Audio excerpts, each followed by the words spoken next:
రాష్ట్ర ప్రజలందరికీ సీఎం చంద్రబాబు రక్షాబంధన్ శుభాకాంక్షలు తెలిపారు. అన్నా చెల్లెళ్లు, అక్కా తమ్ముళ్ల అనుబంధానికి ప్రతీకైన రక్షాబంధన్ పర్వదినం మీ జీవితంలో ఆనందం, ఆరోగ్యం, సంతోషం నింపాలని కోరుకుంటున్నానని అన్నారు. ఈ రాఖీ పౌర్ణమి మీ జీవితాల్లో వెలుగులు పంచాలని, ప్రేమానుబంధాలు నింపాలని, సహోదర భావంతో సమాజం నిండిపోవాలని మనస్ఫూర్తిగా కోరుకుంటున్నానని తెలిపారు. మరొక్కమారు అందరికీ రాఖీ పౌర్ణమి శుభాకాంక్షలు అని ఎక్స్లో పోస్టు చేశారు. నేపాల్లో చిక్కుకున్న ప్రతి ఒక్కరి క్షేమం కోసం అన్ని మార్గాల్లో సమన్వయం చేయాలని అధికారులను సీఎం చంద్రబాబు ఆదేశించారు. ఆచూకీ లభ్యం కాని వారి గురించి నిరంతరం ట్రాక్ చేస్తూ వారి కుటుంబ సభ్యులకు ఎప్పటికప్పుడు సమాచారం అందించాలని సూచించారు. కేంద్ర ప్రభుత్వం, భారత రాయబార కార్యాలయాలతో నిరంతరం సంప్రదింపులు కొనసాగించాలన్నారు. అవసరమైన ప్రత్యామ్నాయ మార్గాల ద్వారా వారిని సురక్షిత ప్రాంతాలకు తరలించేందుకు చర్యలు తీసుకోవాలని సూచించారు. నేపాల్లో రాష్ట్ర పర్యాటకుల పరిస్థితిపై సీఎం చంద్రబాబు అధికారులతో గురువారం సమీక్షించారు. కేంద్ర ప్రభుత్వం, భారత రాయబార కార్యాలయాలతో నిరంతరం సంప్రదింపులు కొనసాగించాలన్నారు. అవసరమైన ప్రత్యామ్నాయ మార్గాల ద్వారా వారిని సురక్షిత ప్రాంతాలకు తరలించేందుకు చర్యలు తీసుకోవాలని సూచించారు. కష్టాల్లో ఉన్న వారిని స్వస్థలాలకు తీసుకురావడమే ప్రాధాన్యంగా పనిచేయాలన్నారు. పరిస్థితిని నిరంతరం పర్యవేక్షిస్తూ వివరాలను ఎప్పటికప్పుడు నాకు అందించాలి అని అధికారులను ముఖ్యమంత్రి ఆదేశించారు. రాష్ట్రానికి చెందిన 41 మంది నేపాల్ వరదల్లో చిక్కుకున్నట్లు ఇప్పటి వరకు గుర్తించినట్లు అధికారులు సీఎంకు వివరించారు. వారిలో 34 మంది సురక్షితంగా ఉన్నారని, మరో 7 ఆచూకీ తెలియాల్సి ఉందని తెలిపారు. అయితే అందులో ఒకరు సురక్షితంగా ఉన్నట్లు ప్రభుత్వానికి తర్వాత సమాచారం అందింది. సీఎం చంద్రబాబు అధ్యక్షతన జరిగిన 65వ సిఆర్డీఏ సమావేశంలో పలు నిర్ణయాలు తీసుకున్నారు. 1430 కోట్లతో మౌలిక వసతులు, 596 కోట్లతో లైబ్రరీ, కన్వెన్షన్ సెంటర్కు ఆమోదం తెలిపారు. రాజధానిలోని 29 గ్రామాల లేఅవుట్లలో సీసీకి బదులు బీటీ రోడ్లు వేస్తామని మంత్రి నారాయణ తెలిపారు. మంగళగిరికి అమరావతి నుంచి త్రాగునీరు ఇవ్వడంతో పాటు 2వ దశ భూ సమీకరణ, రైతులకు రుణమాఫీ వర్తింపజేస్తామన్నారు. రాష్ట్ర భౌగోళిక విస్తీర్ణంలో 50% మేర పచ్చదనం సాధన లక్ష్యం కోసం నిర్వహించే కార్యక్రమాలన్నింటినీ ఒకే వేదికపైకి తీసుకొచ్చేందుకే ఏపీ గ్రీన్ సంస్థ ఏర్పాటు చేశామని ఉప ముఖ్యమంత్రి పవన్ కళ్యాణ్ తెలిపారు. స్వయం ప్రతిపత్తి కలిగిన ఈ సంస్థ అటవీ, వ్యవసాయ, ఉద్యానవన, పంచాయతీరాజ్, గ్రామీణాభివృద్ధి, విద్య, పరిశ్రమలు, జల వనరులు, పట్టణ స్థానిక సంస్థలు, స్వచ్ఛంద సంస్థలు, కార్పొరేట్ సంస్థలు, ప్రజల భాగస్వామ్యంతో రాష్ట్రవ్యాప్తంగా పచ్చదనాన్ని పెంపొందించే కార్యక్రమాలు చేపడుతుందని పేర్కొన్నారు. రాష్ట్రంలో ప్రస్తుతం 37.42 లక్షల హెలికాప్టర్లో అటవీ ప్రాంతం ఉందని, ఇది రాష్ట్ర భౌగోళిక విస్తీర్ణంలో 22.96% అని ఉప ముఖ్యమంత్రి పవన్ కళ్యాణ్ అన్నారు. 2047 నాటికి 50% మేర పచ్చదనాన్ని పెంచాలనేది లక్ష్యమని చెప్పారు. రాష్ట్ర వ్యాప్తంగా farm forestry, agro forestry, avenue ప్లాంటేషన్లు, కాలువ గట్లు, షెల్టర్ బెల్ట్లు, పట్టణ, గ్రామీణ ప్రాంతాల్లో విస్తృత స్థాయి మొక్కల పెంపకాన్ని ఏపీ గ్రీన్ ద్వారా చేపడతామన్నారు. పచ్చదనం క్షీణించిన భూములు, మైనింగ్ ప్రభావిత ప్రాంతాలు, బంజరు భూములు, ఇతర ఎకో సెన్సిటివ్ జోన్ల పునరుద్ధరణకు ప్రత్యేక ప్రాధాన్యతనిస్తామని పవన్ కళ్యాణ్ వివరించారు. ఏపీ గ్రీన్ కార్యక్రమాల అమలుకు రాష్ట్ర ప్రభుత్వం గ్రాంట్లు, కేంద్ర ప్రభుత్వ పథకాలు, నాబార్డు, సిఎస్ఆర్ నిధులు, కార్బన్ ఫైనాన్స్, కార్బన్ క్రెడిట్లు, గ్రీన్ బ్రాండ్లు, district mineral fund, eco tourism వంటి వివిధ వనరుల ద్వారా నిధులు సమీకరించనున్నట్లు వివరించారు. అమరావతి నుంచి మంగళగిరికి త్రాగునీరు అందించేందుకు అంగీకరించడంతో పాటు district cooling system draft master plan కు కూడా సీఎం చంద్రబాబు అధ్యక్షతన జరిగిన 65వ సిఆర్డీఏ సమావేశంలో ఆమోదం లభించిందని మంత్రి నారాయణ తెలిపారు. National institute of electronics, IOCL green energy అభివృద్ధికి కూడా అనుమతులు ఇచ్చినట్లు మంత్రి వెల్లడించారు. 2026 జనవరి 6 లోపు రుణాలు తీసుకున్న 2వ దశ భూ సమీకరణ రైతులకు కూడా రుణమాఫీ వర్తింపచేసేందుకు ముఖ్యమంత్రి చంద్రబాబు అంగీకరించినట్లు తెలిపారు. మంగళగిరికి రాజధాని అమరావతి నుంచి తాగునీరు ఇచ్చేందుకు ప్రభుత్వం అంగీకరించిందని మున్సిపల్ పరిపాలన, పట్టణాభివృద్ధి శాఖ మంత్రి నారాయణ తెలిపారు. గురువారం అమరావతిలో సీఎం చంద్రబాబు అధ్యక్షతన 65వ సిఆర్డీఏ సమావేశం జరిగింది. ఈ సమావేశంలో తీసుకున్న వివిధ పరిపాలనా అనుమతులకు సిఆర్డీఏ ఆమోదం తెలిపింది. ఆ వివరాలను మంత్రి నారాయణ వివరించారు. 6/1/2026 ముందు వరకు లోన్లు తీసుకున్న 2వ దశ భూ సమీకరణ రైతులకు కూడా రుణమాఫీ వర్తింపచేసేందుకు సీఎం చంద్రబాబు అంగీకారం తెలిపారని మంత్రి నారాయణ వివరించారు. 596 కోట్లతో లైబ్రరీ, కన్వెన్షన్ సెంటర్కు ఆమోదం తెలిపినట్లు మున్సిపల్ పరిపాలనా శాఖ మంత్రి చెప్పారు. మొత్తం 1430 కోట్లతో క్రిటికల్ ఇన్ఫ్రాస్ట్రక్చర్ ఏర్పాటుకు ఆమోద ముద్ర వేసినట్లు తెలిపారు. ఎల్పీఎస్ రోడ్లను సీసీకి బదులు బీటీ రోడ్లు ఏర్పాటు చేస్తున్నట్లు పేర్కొన్నారు. 29 గ్రామాల లేఅవుట్ రోడ్లు బీటీగా మార్చేందుకు అనుమతులు ఇచ్చినట్లు ఆయన వివరించారు. District cooling system draft master ప్లాన్కు కూడా అంగీకారం తెలిపామని అన్నారు. National institute of electronics IOCL green energy అభివృద్ధికి ఆమోదం తెలిపినట్లు మంత్రి నారాయణ పేర్కొన్నారు. ఈ యొక్క సిటీలో మొత్తం యూజీడీ ఉంది కాబట్టి 29 గ్రామాల్లో కూడా యూజీడీ చేసేటట్టుగా దానికి యాక్చువల్గా అడిషనల్గా మరొక 533 కోట్లు శాంక్షన్ చేయడం జరిగింది. ఇది కొన్ని విలేజ్లకి మరియు ఏదైతే విలేజ్ల గుండా ట్రంక్ రోడ్స్ పోయినప్పుడు వాళ్ళకి ల్యాండ్ టు ల్యాండ్ ఇచ్చి లేఅవుట్ వేసిస్తున్నాం NSP. దానికి కలిసి 533 కోట్లతో యాక్చువల్గా ఈరోజు అథారిటీ అప్రూవ్ ఇచ్చింది. సో దీంతో మొత్తం ఆల్రెడీ 904 కోట్లు ఇచ్చింది. ఇదొక 533 కోట్లు, మొత్తం 1437 కోట్లతో 29 గ్రామాలలో 100% మౌలిక వసతులు పూర్తవుతాయి. అదేవిధంగా LPS రోడ్స్ ఏదైతే ఉన్నాయో వాటిల్లో చిన్న రోడ్లలో CC రోడ్లు వేస్తాం అనుకున్నాం. అయితే CRRI న్యూఢిల్లీ, IIT ఖరగ్పూర్ ఈ 2 ఆర్గనైజేషన్స్తో దాన్ని మళ్ళీ స్టడీ చేయించాం. పెద్ద రోడ్లలో వచ్చి యాక్చువల్గా BT ఉంటుంది, చిన్న రోడ్లలో అంతా స్మాల్ రోడ్స్ అంటే 54 feet 40 feet వాటిలో CC అనుకున్నాం, కాంక్రీట్. అయితే వాళ్ళు స్టడీ చేసిన తర్వాత కొత్తగా నిర్మించే యొక్క నగరంలో ఎక్కువగా వెహికల్స్ ఇవన్నీ తిరగటం వీటన్నిటి వల్ల, అంతేగాని బ్లాక్ కాటన్ సాయిల్ కాబట్టి CC రోడ్లు వేస్తే దెబ్బతినే పాసిబిలిటీ ఉంటుంది. అందువల్ల దీన్ని BT వేయమని వాళ్ళు చెప్పడం జరిగింది. అంతేగాని దాని స్ట్రెంత్ కూడా కొంత పెంచమని వాళ్ళు యాక్చువల్గా సజెషన్ చేశారు.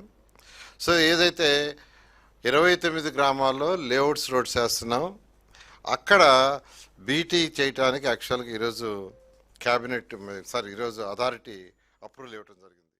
ఓటర్ల జాబితా ప్రత్యేక సమగ్ర సవరణ సర్ ప్రక్రియలో ప్రతి దశలోనూ నాణ్యతకు అత్యంత ప్రాధాన్యత ఇస్తూ లోపాలకు తావు లేకుండా దోషరహితమైన ఓటర్ల జాబితాను రూపొందించేందుకు సమిష్టి కృషి అవసరమని, ఈ విషయంలో ఆంధ్రప్రదేశ్లో ఇప్పటి వరకు చూపిన చొరవ అభినందనీయమని భారత ఎన్నికల సంఘం senior deputy election commissioner doctor Pavan Kumar Sharma అన్నారు.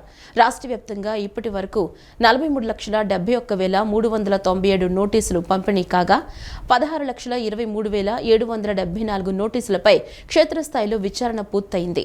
ఈ నేపథ్యంలో నోటీసుల పంపిణీ, విచారణ ప్రక్రియలో ముందంజలో ఉన్న జిల్లాలను అభినందిస్తూ మిగిలిన జిల్లాల్లోనూ నాణ్యంగా, వేగంగా, పారదర్శకంగా సర్ స్ఫూర్తికి అనుగుణంగా ప్రక్రియను సజావుగా ముందుకు తీసుకువెళ్లేందుకు దిశానిర్దేశం చేశారు. NTR జిల్లా కలెక్టర్ శ్రీ AVS రెడ్డి హాల్లో రాష్ట్రంలో సర్ పురోగతిపై ECI senior deputy election commissioner doctor Pavan Kumar Sharma సమీక్ష పరస్పర చర్చా కార్యక్రమం నిర్వహించారు. ఈ సమావేశానికి ఏపీ CEO వివేక్ యాదవ్, అదనపు CEO S ఢిల్లీరావుతో పాటు NTR జిల్లా collector doctor G Lakshmisha, Guntur collector CM Saikanth Varma, Palnadu collector doctor Krithika Shukla, Thoorpu Godavari collector Keerthi Chekuri, Paschima Godavari collector Chadalavada Nagarani, Eluru collector ఎట్రీ Selvi, Bapatla collector doctor V Vinod Kumar ఆయా జిల్లాల EROలు ప్రత్యక్షంగా హాజరు కాగా వివిధ జిల్లాల కలెక్టర్లు వర్చువల్ గా పాల్గొన్నారు. ప్రస్తుతం నోటీసుల జారీ, విచారణ, క్లెయిములు, ఫిర్యాదుల పరిష్కార ప్రక్రియ కొనసాగుతున్న నేపథ్యంలో senior deputy election commissioner doctor Pavan Kumar జిల్లాల వారీగా పురోగతిని పరిశీలించారు. నోటీసులపై విచారణకు సంబంధించి ప్రస్తుతానికి అత్యల్పంగా 15.18% మాత్రమే పెండింగ్ లో ఉన్న కర్నూలు జిల్లా కలెక్టర్ను అభినందించారు. EROలు, AEROలు, BLOలు, BLAలు రాజకీయ పార్టీల మధ్య సమన్వయం, సహకారం అనేది ప్రక్రియను విజయవంతంగా ముందుకు తీసుకువెళ్లేందుకు కీలకమని, ఎవరికి ఏ సందేహమున్నా నివృత్తి చేయడం, సమస్య పరిష్కారానికి ఎప్పటికప్పుడు చర్యలు తీసుకోవడం ముఖ్యమన్నారు. ఓటర్లకు అవసరమైన సహాయ సహకారాలు సంతృప్తికరంగా అందించడంలో ప్రతి ఒక్కరూ కృషి చేయాలని ఈ సందర్భంగా పవన్ కుమార్ శర్మ సూచించారు. ప్రస్తుత దశలో జిల్లాలో ఎదురవుతున్న సమస్యలను తెలుసుకుంటూ వాటి పరిష్కారానికి తీసుకోవాల్సిన చర్యలు, నిబంధనల ప్రకారం సరైన కార్యాచరణపై సమావేశంలో చర్చించారు. వృద్ధాప్యం, అనారోగ్యం వంటి వివిధ కారణాల వల్ల విచారణకు హాజరు కాలని సమక్షంలో EROలు, AROలు, BLOలు సమన్వయం చేసుకుంటూ ఇంటి సందర్శన, వివిధ మార్గాల ద్వారా ఓటర్లకు సహాయ సహకారాలు అందించాలన్నారు. అదేవిధంగా నోటీసులపై విచారణ అనంతరం క్యాసీ జ్యుడిషియల్ అధికారి అయిన ఏఈఆర్ఓలు సమస్యను అర్థం చేసుకుని నాణ్యమైన తుది నిర్ణయం తీసుకోవాలన్నారు. నోటీసుల విచారణలో వెనుకబడి ఉన్న శ్రీ సత్యసాయి, తిరుపతి, విశాఖపట్నం, బాపట్ల, మార్కాపురం జిల్లాలతో పాటు విశాఖపట్నం వెస్ట్, పెందుర్తి, నెల్లూరు సిటీ, కదిరి, హిందూపూర్, ఉదయగిరి, పెనుగొండ, ఎర్రగొండపాలెం, తిరుపతి, సర్వేపల్లి తదితర నియోజకవర్గాలు సెప్టెంబరు 5న జరిగే ప్రత్యేక వీడియో కాన్ఫరెన్స్ సమీక్ష నాటికి సరైన కార్యాచరణతో ప్రగతిపై దృష్టి సారించాలని సూచించారు. సమావేశం సందర్భంగా ప్రత్యేక ప్రచార కార్యక్రమాలు, గుర్తింపు పొందిన రాజకీయ పార్టీల ప్రతినిధులతో సమావేశాలు, పోలింగ్ స్టేషన్ల రేషనలైజేషన్, ఫారం 6, ఫారం 7, ఫారం 8 తదితరాల స్వీకరణ, పరిష్కారం తదితర అంశాలను డాక్టర్ పవన్ కుమార్ శర్మ పరిశీలించారు. జూనియర్ వైద్యులకు నిర్ణీత పని వేళలు, అవసరమైన కనీస మౌలిక సౌకర్యాల కల్పనకు ఇప్పటికే డిఎంఈ ద్వారా అన్ని ఆసుపత్రుల సూపరింటెండెంట్లకు ఆదేశాలు జారీ చేశామని వైద్య ఆరోగ్య శాఖ కార్యదర్శి వీరపాండ్యన్ తెలిపారు. ఆదేశాల అమలులో నిర్లక్ష్యం వహిస్తే చర్యలు తీసుకుంటామని కార్యదర్శి హామీ ఇచ్చారు. సీనియర్ రెసిడెంట్లు జూడాల పరిధిలోకి రారని, వీరి స్టైఫండ్ అంశాన్ని ప్రభుత్వం వేరుగా పరిశీలిస్తోందని పేర్కొన్నారు. ప్రొఫెసర్ల ఉద్యోగ విరమణ వయసు పెంపుపై ప్రభుత్వం ఇప్పటి వరకు ఎలాంటి విధానపరమైన నిర్ణయం తీసుకోలేదు కార్యదర్శి స్పష్టం చేశారు. జూనియర్ డాక్టర్లు, వైద్య ఆరోగ్య శాఖ మధ్య స్టైఫండ్ అంశంపై సమన్వయం కుదరలేదు. హైకోర్టు ఆదేశాల మేరకు స్టైఫండ్ పెంపుపై చర్చించేందుకు ప్రభుత్వం నియమించిన ఉన్నత స్థాయి కమిటీ గురువారం ఆంధ్రప్రదేశ్ జూనియర్ డాక్టర్స్ అసోసియేషన్ ప్రతినిధులతో భేటీ అయింది. మంగళగిరిలోని వైద్య ఆరోగ్య శాఖ ప్రధాన కార్యాలయంలో ఏర్పాటు చేసిన తొలి సమావేశంలో జూడాల 6 డిమాండ్లపై సుదీర్ఘంగా చర్చించారు. ప్రస్తుతం ఇంటర్న్లకు 10%, పీజీ సూపర్ స్పెషాలిటీ వైద్యులకు 3% చొప్పున స్టైఫండ్ పెంచుతామని, వచ్చే ఏడాది నుంచి ప్రతి ఏటా 3% చొప్పున పెంచుతామని ఉన్నత స్థాయి కమిటీ చైర్మన్, వైద్య ఆరోగ్య శాఖ కార్యదర్శి వీరపాండ్యన్ తెలిపారు. దీనికి ఏపీ జూడా ప్రతినిధులు అంగీకరించలేదు. స్టైఫండ్ 13% చొప్పున పెంచాలని కోరారు. మిగిలిన డిమాండ్లలో ప్రొఫెసర్ల ఉద్యోగ విరమణ వయసు పెంపుపై ప్రభుత్వం ఇప్పటివరకు ఎలాంటి విధానపరమైన నిర్ణయం తీసుకోలేదని కార్యదర్శి స్పష్టం చేశారు. నాన్ క్లినికల్ వైద్యుల పోస్టుల భర్తీలో ఎన్ఎంసీ మార్గదర్శకాల ప్రకారమే ప్రభుత్వం వ్యవహరిస్తోందని తెలిపారు. మొత్తం పోస్టుల్లో 30% వరకు ఎంఎస్సీ, పీహెచ్, ఇతర అర్హతలు కలిగిన వారితో భర్తీ చేసేందుకు నిబంధనలు అనుమతిస్తున్నాయని చెప్పారు. ఇప్పటి వరకు 11.05 పోస్టులు మాత్రమే ఈ విధానంలో భర్తీ చేశామని పేర్కొన్నారు. స్టైఫండ్ అంశంపై పలుమార్లు చర్చించినా ప్రభుత్వ నిర్ణయంపై జూడాలు సుముఖత వ్యక్తం చేయలేదు. దీంతో ఈ అంశంపై మరోసారి చర్చిద్దామని కార్యదర్శి అనడంతో సమావేశం ముగిసింది. తూర్పు నియోజకవర్గ పరిధిలోని రహదారులపై వర్షపు నీరు రోడ్లపై నిల్వ ఉండకుండా చర్యలు తీసుకుంటామని తూర్పు నియోజకవర్గ ఎమ్మెల్యే గద్దె రామ్మోహన్ చెప్పారు. తమ ప్రభుత్వం ప్రజా సమస్యలను పరిష్కారానికి అధిక ప్రాధాన్యత ఇస్తుందని చెప్పారు. తూర్పు నియోజకవర్గంలోని ప్రతి సమస్యను తెలుసుకుని వాటిని పరిష్కారానికి చర్యలు తీసుకుంటున్నామని అన్నారు. కొన్ని సమస్యల పరిష్కారానికి నిధులు కావాలని, అవి మంజూరైన వెంటనే ఆ సమస్యలను పరిష్కరిస్తామని ఎమ్మెల్యే గద్దె రామ్మోహన్ అన్నారు. విజయవాడ తూర్పు నియోజకవర్గ పరిధిలోని 7వ డివిజన్ ప్రజాశక్తి నగర్ ఎస్బీఐ పక్క వీధిలో మున్సిపల్ కార్పొరేషన్ అధికారులతో కలిసి తూర్పు నియోజకవర్గ ఎమ్మెల్యే గద్దె రామ్మోహన్ పర్యటించారు. స్థానికంగా ఉన్న సమస్యలను ఆయన స్వయంగా అడిగి తెలుసుకుని వాటిని పరిష్కరించాల్సిందిగా కార్పొరేషన్ అధికారులను ఆదేశించారు. ఈ సందర్భంగా ఎమ్మెల్యే గద్దె రామ్మోహన్ మాట్లాడుతూ నియోజకవర్గ పరిధిలోని 7వ డివిజన్లో ప్రజాశక్తి నగర్ ప్రాంతంలో రహదారులపై వర్షం నీరు నిల్వ ఉండటం వల్ల సమస్యగా ఉందని మాజీ మేయర్ తాడి శకుంతల తన దృష్టికి తీసుకురావడంతో ఈ ప్రాంతాన్ని పరిశీలించారని చెప్పారు. ఈ ప్రాంతంలో సైడు కాలువలపై నిర్మాణాలు చేయటం వల్ల సమస్య తలెత్తిందని అన్నారు. తమ ప్రభుత్వం ప్రజా సమస్యల పరిష్కారానికి అధిక ప్రాధాన్యత ఇస్తుందని చెప్పారు. ఈ ప్రాంతంలో వర్షం పడినప్పుడు నీరు నిల్వ ఉండకుండా చర్యలు తీసుకుంటామని ఆయన హామీ ఇచ్చారు. అదేవిధంగా తూర్పు నియోజకవర్గంలోని ప్రతి సమస్యను తెలుసుకుని వాటి పరిష్కారానికి చర్యలు తీసుకుంటున్నామని అన్నారు. కొన్ని సమస్యల పరిష్కారానికి నిధులు కావాలని, అవి మంజూరైన వెంటనే ఆ సమస్యలను పరిష్కరిస్తామని ఎమ్మెల్యే గద్దె రామ్మోహన్ అన్నారు. ఈ ప్రజాశక్తి నగర్లో మరి మాజీ మేయర్ గారి రోడ్డు కానివ్వండి, ఇంకా 2-3 రోడ్లకి ఇమీడియట్గా డ్రైనేజ్ సౌకర్యం కల్పిస్తాం. ఈలోపు వర్షం పడినప్పుడల్లా కూడా ప్రత్యేకమైన శ్రద్ధ తీసుకుని ఆ నీళ్లు తోడేయడానికి అధికారులు చేస్తామని చెప్పారు. అందువల్ల ఇది ఈ రోజున ఉదయం ఇక్కడ పర్యటిస్తున్నప్పుడు మీరు ఒక గ్రంథాలయాన్ని, ఓల్డ్ గ్రంథాలయాన్ని చూడటం జరిగింది. కమ్యూనిస్ట్ పార్టీ వాళ్ళ చేత ఏర్పాటు చేసిన గ్రంథాలయం. చంద్ర రాజేశ్వరరావు గారు గొప్ప ప్రజానాయకుడు, ఆయన పేరు మీద ఉన్న గ్రంథాలయం చూడటం జరిగింది. ఇంకా అనేకమైన చిన్న చిన్న ప్రాబ్లమ్స్ ఉన్నాయి. వాటన్నిటిని కూడా సాల్వ్ చేయగలిగిన ప్రాబ్లమ్సే. అందువలన ఈ రోజు పర్యటించినప్పుడు వచ్చిన చిన్న సమస్యలు, పెద్ద సమస్యల్ని ఏ విధంగా పరిష్కారం తీసుకువెళ్ళాలనే ఆలోచనతో ముందుకు వెళ్ళటం వలన విజయవాడ తూర్పు నియోజకవర్గంలో కొంతవరకు అధికారుల సహకారంతో కొంతవరకు ప్రజలకు మేలు చేయడానికి ప్రయత్నం చేస్తూ ఉన్నాం. ఇంకా నిధులు కూడా కొరత ఉంది రాష్ట్రంలో. ఆ నిధుల కొరతను అధిగమించి ఉన్న అభివృద్ధి కార్యక్రమాలు కూడా ముందుకు తీసుకెళ్ళడానికి ఈ ప్రభుత్వం ప్రత్యేకంగా సంక్షేమం అభివృద్ధి రెండు కళ్ళగా ముందుకు వెళ్తూ ఉంది. రెండింటిని బ్యాలెన్స్ చేసుకుంటూ ముందుకు వెళ్తూ ఉంది. అభివృద్ధిలో చాలా వరకు చాలా కార్యక్రమాలు చేయడం జరిగి ఇంకా చేయవలసిన కూడా చాలా ఉన్నాయి. వాటన్నిటిని సమానం చేసుకుంటూ ముందుకు వెళ్తామని తెలియజేస్తాం. మాజీ మేయర్ తాడి శకుంతల మాట్లాడుతూ ప్రజాశక్తి నగర్లోని సమస్యలను ఎమ్మెల్యే గద్దె రామ్మోహన్ దృష్టికి తీసుకువెళ్లిన వెంటనే ఆయన కార్పొరేషన్ అధికారులతో వచ్చి పరిశీలించడం సంతోషకరమని పేర్కొన్నారు. ఈ ప్రాంతం చారిత్రాత్మక ప్రదేశమే కాకుండా ఎంతోమంది కమ్యూనిస్టు నాయకులు, మహిళా నాయకులు నివాసం ఉన్నారని చెప్పారు. ఈ ప్రాంతంలో ఉన్న సమస్యలపై ప్రత్యేక దృష్టి పెట్టి పరిష్కరించాల్సిందిగా ఎమ్మెల్యే గద్దె రామ్మోహన్ను ఆమె కోరారు. ఈ కార్యక్రమంలో పడమట సతీష్ చంద్ర, పేరేపి ఈశ్వర్, దయాల శిరీష గాంధీ, కలపాల విక్రమ్, దోమకొండ రవి, పడాల గంగాధర్, పెనుకొండ శ్రీను, దోమకొండ జ్యోతి తదితరులు పాల్గొన్నారు. న్యాచురల్గా కొంత కమర్షియల్ అయినప్పటికీ ఎక్కువ శాతం స్కూళ్ళు, హాస్పిటల్స్ ఉన్నాయి. ఆ వైపుగా నేను చిన్న రోడ్లుగా ఉన్నవి, కొంచెం డ్యామేజెస్ ఉన్నవి బాగు చేయకపోతే వర్షాకాలం చాలా స్కూళ్ళు ఉన్నాయి, పిల్లలు ఇబ్బంది పడుతూ ఉన్నారంటే ఎమ్మెల్యే గారు వచ్చారు. ఎమ్మెల్యే గారు ఒక విశాలమైన దృక్పథంతో పనిచేసే మనిషి కనుక వారి యొక్క ఆలోచన విధానంతో కార్పొరేషన్ ఈల్ని అందరినీ చేసి దీని యొక్క వర్షాకాలం ఇబ్బంది రాకుండా చూడడానికి నేను అడుగున్నాను. రాబోయే ఎన్నికల్లో బ్రహ్మాండమైన పాత్ర వహించాలంటే ఈ ప్రాంతం చాలా ముఖ్యం. ఈ ప్రాంతం కనిపించని విద్యావేత్తలు, కనిపించని ఉమెన్ లీడర్సు, కనిపించని ఎస్సీ బీసీ ఐక్యత ఉన్న ప్రాంతం. ఆ వైపుగా దీని మీద దృష్టి పెట్టవలసింది. ముస్తాబాద్లోని హజరత్ ముస్తఫా వలీ దర్గా ఉరుసు మహోత్సవంలో రాష్ట్ర మైనార్టీ సంక్షేమ శాఖ మంత్రి ఎన్ఎండి ఫరూక్, ప్రభుత్వ విప్ గన్నవరం ఎమ్మెల్యే యార్లగడ్డ వెంకట్రావు పాల్గొన్నారు. దర్గాలో ప్రత్యేక చాదర్ సమర్పించి ప్రార్థనలు చేశారు. రాష్ట్రం సుభిక్షంగా ఉండాలని, సమృద్ధిగా వర్షాలు కురిసి రైతులు పాడి పంటలతో వర్ధిల్లాలని ప్రార్థించినట్లు మంత్రి ఫరూక్ ఎమ్మెల్యే యార్లగడ్డ తెలిపారు. ప్రజలతో మమేకమవ్వడమే ప్రభుత్వ లక్ష్యమని, అందుకే కాలినడకన ప్రజలను కలుస్తూ వస్తున్నామని చెప్పారు. ముస్తాబాద్లోని హజరత్ ముస్తాఫా వలీ దర్గా ఉరుసు మహోత్సవం గురువారం భక్తి శ్రద్ధల మధ్య జరిగింది. రాష్ట్ర మైనారిటీ సంక్షేమ శాఖ మంత్రి ఎన్ఎండి ఫరూక్, ప్రభుత్వ విప్ గన్నవరం ఎమ్మెల్యే యార్లగడ్డ వెంకట్రావు దర్గాలో ప్రత్యేక చాదర్ సమర్పించి ప్రార్థనలు చేశారు. ఈ సందర్భంగా ముస్లిం మత పెద్దలు వారిని సంప్రదాయ పద్ధతిలో సత్కరించారు. ఈ సందర్భంగా ముస్లిం సోదరులతో కలిసి ర్యాలీ నిర్వహించారు. మత సామరస్యాన్ని కాపాడటంలో ముస్లిం సోదరుల పాత్ర ప్రశంసనీయమని పేర్కొన్నారు.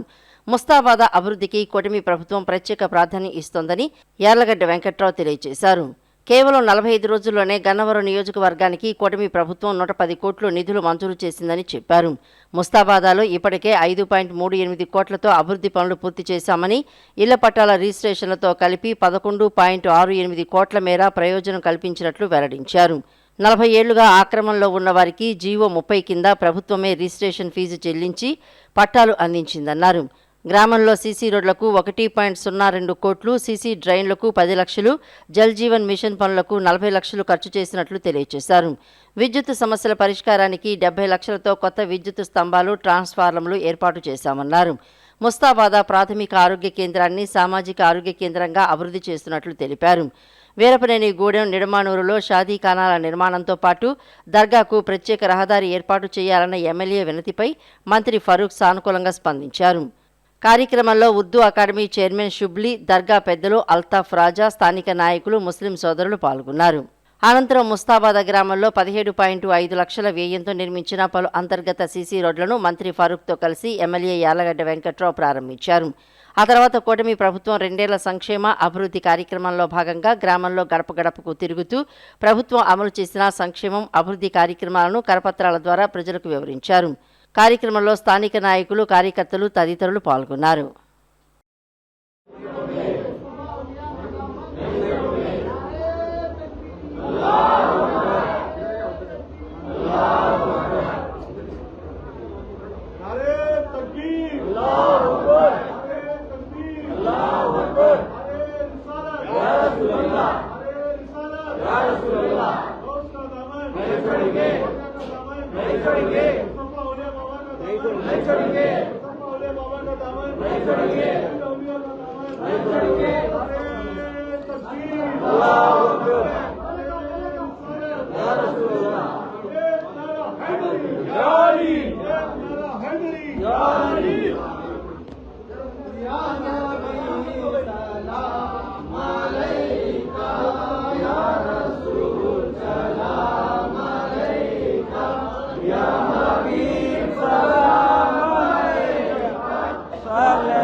రాయలసీమలో కరువు పరిస్థితులను వైసీపీ అధినేత జగన్మోహన్ రెడ్డి రాజకీయ ప్రయోజనాలకు వాడుకుంటున్నారని ప్రభుత్వ విప్ కాల్వ శ్రీనివాసులు ఆరోపించారు. ఎల్నినో ప్రభావంతో దేశంలోని పలు రాష్ట్రాల్లో కరువు నెలకొందని, ఇది ప్రపంచవ్యాప్త సమస్య అని పేర్కొన్నారు. కష్టకాలంలో రాజకీయాలు చేయకుండా రైతులు, ప్రజలకు అండగా నిలవాలని కాల్వ శ్రీనివాసులు కోరారు. టీడీపీ కేంద్ర కార్యాలయంలో ప్రభుత్వ విప్ కాలువ శ్రీనివాసులు నిన్న మీడియాతో మాట్లాడారు. జగన్ 5 ఏళ్ల పాలనలో రాయలసీమ ప్రాజెక్టులకు కేవలం 2,000 కోట్లు మాత్రమే ఖర్చు చేశారని, జీవో 365 ద్వారా రాష్ట్రంలోని 198 ప్రాజెక్టులను ప్రీ క్లోజర్ చేయగా వాటిలో 102 రాయలసీమవేనని తెలిపారు. హంద్రీ నివా విస్తరణ, వేదావతి, గుండ్రేవుల, హెచ్ఎల్సీ ఆధునీకరణ వంటి కీలక ప్రాజెక్టులను రద్దు చేశారని విమర్శించారు. కూటమి ప్రభుత్వం 2 ఏళ్లలో రాయలసీమ ప్రాజెక్టులకు 13,500 కోట్లకు పైగా ఖర్చు చేసిందని, ఈ బడ్జెట్లో మరో 10,014 కోట్లు కేటాయించిందన్నారు. హంద్రీ నివాకు ఇప్పటి వరకు 3,850 కోట్లు ఖర్చు చేసి ఈ ఏడాది మరో 1,180 కోట్లు కేటాయిస్తున్నట్లు చెప్పారు. ఎల్నినో ప్రభావంతో దేశంలోని పలు రాష్ట్రాల్లో కరువు నెలకొందని, ఇది ప్రపంచవ్యాప్త సమస్య అని పేర్కొన్నారు. కృష్ణా జలాల కేటాయింపులు నిబంధనల ప్రకారమే జరుగుతున్నాయని, గత ఏడాది సమర్థ నీటి నిర్వహణతో నీటిని నిల్వ చేయగలిగామని తెలిపారు. జగన్మోహన్ రెడ్డి ముఖ్యమంత్రిగా ఉన్నప్పుడు ఒక జీవో విడుదల చేశాడు. GO number 365. దీంట్లో 198 ప్రాజెక్టులను ప్రీ క్లోజర్ చేశారు. అంటే ముందస్తుగా ఈ ప్రాజెక్టులన్నింటినీ కూడా రద్దు చేశారు. అప్పట్లోనే టెండర్లు పిలిచినవి, సగం పనులు జరిగినవి, ఇంకా పనులు ప్రారంభమై అప్పుడప్పుడే పుంజుకుంటున్న ప్రాజెక్టులు, రాష్ట్ర వ్యాప్తంగా 198 ప్రాజెక్టులను ముందస్తుగా రద్దు చేస్తే జగన్మోహన్ రెడ్డి, దాంట్లో రాయలసీమ అత్యంత వెనుకబడిన రాయలసీమలోనే 102 ప్రాజెక్టులు ఉన్నాయి. ఇది మీరు రాయలసీమకు చేసిన ద్రోహం కాదా జగన్మోహన్ రెడ్డి అని నేను అడుగుతా ఉన్నా. 102 ప్రాజెక్టుల్లో